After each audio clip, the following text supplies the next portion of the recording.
నమస్తే అమ్మ, బాగున్నారా? బాగున్నామండి. లోహితమ్మ దగ్గర వినాయకుడు పెట్టిన దగ్గర ఏం తీసుకున్నారు మీరు?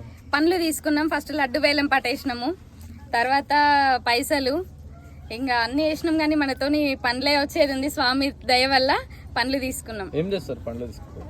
ఇంటి దగ్గర పిల్లలకి తినిపించుకుంటాం. ఫస్ట్ వాళ్ళు ఆరోగ్యాలతో ఉండాలి కదా. ఏమన్నా కోరిక కోరుకొని వచ్చిరా? కోరిక అయితే ఉంది మాకు. అది నెరవేరినాక చెప్తాము అమ్మతోనే. ఇంకా మేము అట్లా అది నెరవేరాలని అమ్మ ఆశీస్సులతోనే మేము ఇప్పుడు వేలం పాట వేయడం జరిగింది. ఇక్కడ వాళ్ళకు నా మనసు పూర్తిగా గణేష్ ఒక ఆశీస్సులు, దేవాన దేవతల ఆశీస్సులు ఉండాలని నా మనసు పూర్తిగా ఈ పండ్లతోని వాళ్ళ పిల్లలకు ఆయురారోగ్యం, విద్యా బుద్ధి, సరస్వదేవి బాగుండాలని నా మనసు పూర్తిగా ఇస్తున్నాను.